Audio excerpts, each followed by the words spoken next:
This is WAVE-TV Louisville.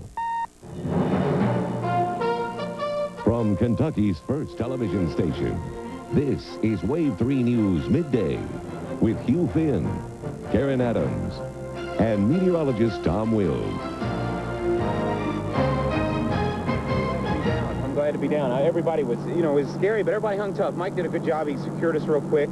And like I said, I'm boy, am I glad to be down, because when it hit those power lines, it was about a 2-second free fall, and actually the power line saved us. A high-altitude rescue this morning as a hot air balloon becomes tangled in some electrical wires. Good afternoon. It's not unusual to see balloons in the skies above Louisville around Derby time, but the sight this morning was nearly unbelievable. It all started during rush hour on Interstate 64 and the Watterson Expressway.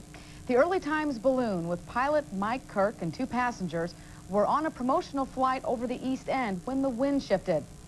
Let's go to Craig Hoffman near Interstate 64 now with the latest.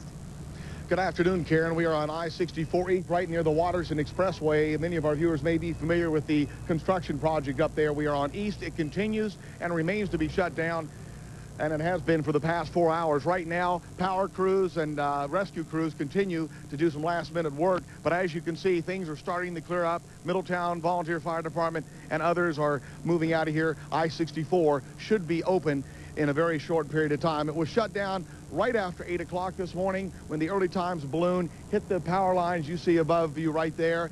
And according to witnesses and according to rescue crews, it was some very tense moments this morning. It's about 8:15. Suddenly, this huge early times balloon crashes into some power lines along Interstate 64, east of the Watterson Expressway. Motorist Rodney Hensley can't believe what he's seen. It was just getting low, and I said he's not going to make it. And I seen him hit the wires, and it started sparking and smoking. Immediately, he started tying off. He was trying to give it some, hot air, so to try to get out of there, but he just couldn't make it. The balloon and gondola dangles dangerously close to a power line carrying 138,000 volts of electricity. Balloon pilot Mike Kirk jumps out to stabilize the gondola. 2 passengers are inside. Watterson Expressway construction supervisor Tom Roberts intensely watches. He and the pilot are longtime friends. I think he was trying to get it down before the storm. Half an hour ago we had the high wind and all that. I believe he was trying to land in Oxmoor, and he just didn't clear the line. You see, you're familiar with balloons. See something like this go down, what was going through your mind? I just knew there's no way he was going to make the line. So, you could tell from way back there he wasn't going to make it, and he's lucky to be alive. Morning rush hour traffic is brought to a halt. Rescue and power crews, along with veteran balloonists, work frantically to get the 3 out. About an hour and a half later, one by one, they come down. One passenger is Louisville radio personality John Ramsey. I'm glad to be down. I'm glad to be down. Everybody was, it was scary, but everybody hung tough. Mike did a good job. He secured us real quick. And like I said, I'm boy, am I glad to be down, because when it hit those power lines, it was about a 2-second free fall, and actually the power line saved us. That's what it amounts to. They say. Were you just out for a morning fly? Yeah, well, we do this every year. This is like the 4th year running that I take a flight before the Great Balloon Race. And everything looked fine, and we got, clearance from Stanford Field, and weather forecasted okay, and everything moved in kind of quick. So he saw the field and said we better go down before we hit lightning. No one seriously hurt, mostly bumped and bruised and roughed up. Kentucky Derby Festival Balloon Safety Director George Troutman is thankful. These type of things happen. You hate to see it. The nice thing about it is nobody was hurt. There was a few cuts and bruises and maybe a little burn, but they were very, very lucky. I haven't got to talk to the pilot. We got the propane tanks down. We got everything secure. So you hate to see it happen so close to Derby, but, let's face it, nobody got hurt.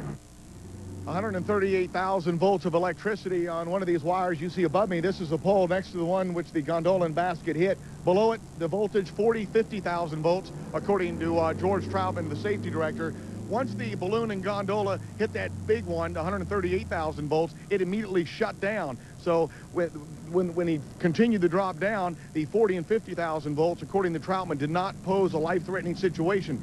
The main concern here was the propane tanks on board the balloon. If it touched the wires and it got too close, there could have been an explosion. There very well could have been death. And talking to witnesses out here, Karen, everybody says Kirk and the other 2 passengers on board are extremely lucky to be alive. The fire department is about to get out of here. I-64 East should be open in a matter of minutes. Craig, tell us more about the pilot's role in all of this. Apparently they took off this morning in the Newburgh area, I believe Black Mud Park, prior to 8 o'clock. They came up. I've been told there were at least 4 or 5 other balloons planning to go up. those balloonists, pilots, decided not to go up. Some reason, according to people we've talked with, Kirk came up and came this way toward the Waterston, toward 64, and he wanted to land in the field to my left over here off the interstate because of the bad weather. It was thundering, it was quite windy at the time, and apparently he came down and hit the power lines rather quickly. According to one veteran balloonist I talked to, he says Kirk had no business being up there, as did the 5 other balloonists who decided not to go up. That story will continue to develop throughout the afternoon. Craig, thank you. They're very lucky to be alive. Well, we have the conditions on the pilot. Mike Kirk, he has burns on his face and arms.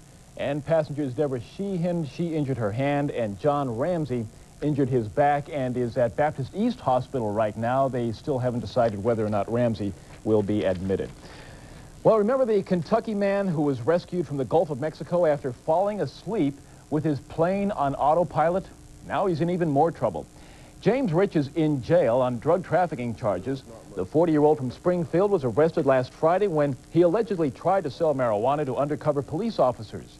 Rich made headlines in February after ditching his plane in the Gulf. Rich says debts from the loss of that plane led him to deal in marijuana.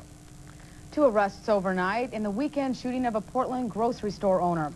22-year-old Kenneth Goins and a 16-year-old whose identity we cannot release were arrested last night at Motel 6 on Bardstown Road. They allegedly shot 40-year-old Jack Zlatin in the neck while working in his store on Griffiths Avenue. Zlatin is hospitalized in serious condition. The 2 have been charged with robbery and assault. Will he or won't he? We've heard the rumors that Rick Pitino is trying to be lured from the University of Kentucky to the Los Angeles Lakers. Well, about an hour ago, Coach Pitino held a news conference in Lexington, and our Gary Fogle is there. Gary, what did the coach have to say? Well, the coach had a lot to say, Hugh. First of all the Rick Pitino Big Blue fans can breathe a sigh of relief. He is staying right here in Lexington, Kentucky. He says he's going nowhere, but he's a little bit upset because he says this happens every year, ever since he's been here, and he's going into his 6th season at Kentucky, that speculation arises, he's going elsewhere, and he's tired of the media reporting it. And it became quite an interesting press conference because he is quite angry at the media and sort of gave them a good tongue lashing. And here's a little bit of what the coach had to say. Last year at this time, we all made an agreement, and the Kentucky media, I say, would be the agreement, that we would not answer any more rumors and we would not speculate on any jobs. And I basically told you that if I was interested in a job, I'd be up front with you. And you did not heed my words at all. But Pitino went on to say he did listen to what was being said by the Lakers. I have no desire to leave Kentucky. I have no desire to go back to the NBA. I have no desire for any of that. But on the other hand, if someone says to you, I would not be at Kentucky today if I didn't listen to someone. But you'll have to understand, if I just said, no, I'm staying with the Knicks, pro basketball's my thing, and this and that, I would not be at Kentucky today if I didn't listen. So anyway, he is at Kentucky today and says he will stay, and CM Newton has said he will honor his contract, which, by the way, of course, was extended a couple of years ago through the year 2000. So anyway, that is the latest. Probably next year we'll be standing right here again talking about more speculation with another NBA job. But as of right now, Rick Pitino is here to stay, and he says he thinks all of this may have hurt recruiting, but it didn't this year, but it could in the future. And if that seems to become a trend, then maybe it should be time for him to move on and go elsewhere and maybe get back into the NBA. But as far as right now, his blood bleeds blue, so that'll do it. Was he irritated at the media? Pardon me now? Was he irritated at the media? Well, you know, obviously a lot of reports were coming out, and reports from national media coming out that he was looking at this job, and he even admitted today that he was looking at this job. So I think that became a big problem, and in fact that a week went by and he didn't say anything about it, not with local media anyway, fueled the fire. So had a statement been issued maybe last week, would have calmed the fires down a great deal. Okay, thanks a lot, Gary Fogle, for that live report from Lexington.